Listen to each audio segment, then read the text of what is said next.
harmony can play many different roles in production. Sometimes it is out front and is the focus of interest. Other times it plays a background supporting role that is commonly referred to as a pad. This lesson will introduce some basic concepts of voice leading in order to create a pad.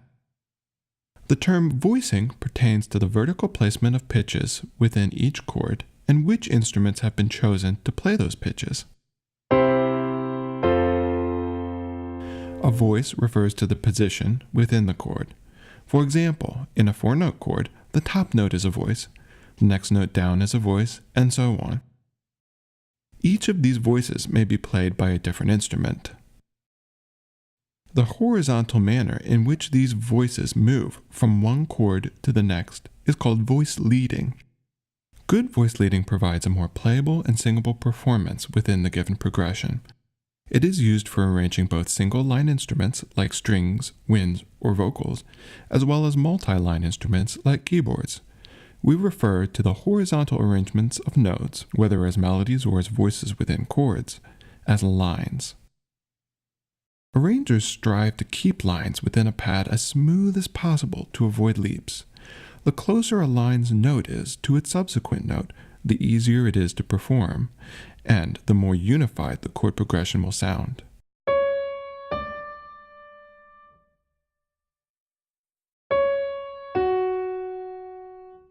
But stepwise voice leading is not always possible for every voice in most progressions.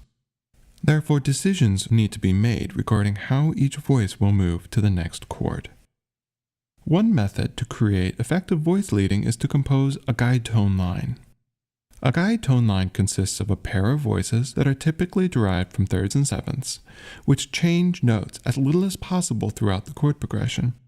Individual notes within a guide tone line are simply referred to as guide tones. We will write the guide tones throughout the progression first. If moving to a third or seventh disrupts the smooth guide tone line, then substituting the root or fifth of the chord will be necessary.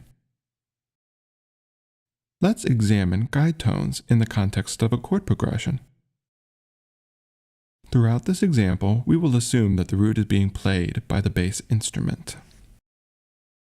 The first chord in this progression, a G minor 7, has a B flat as its third and an F as its seventh.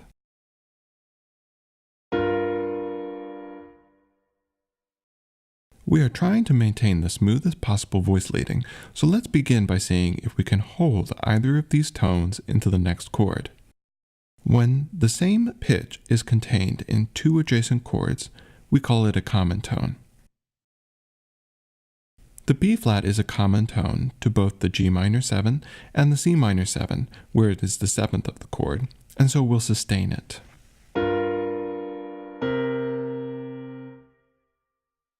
The F is not a chord tone of C minor 7, and so we can't sustain it as a common tone.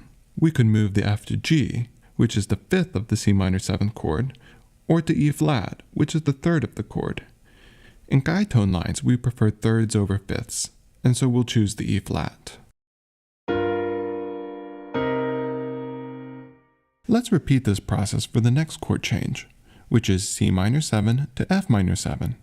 E flat is a chord tone of C minor 7, where it is the third, and F minor 7, where it is the seventh. Because it is a common tone to both chords, we can sustain it.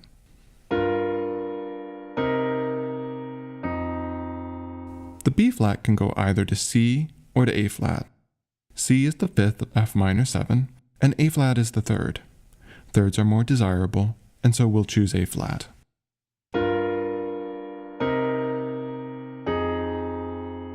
Using this method, we end up with a smooth guide tone line that emphasizes the most important pitches of the harmony.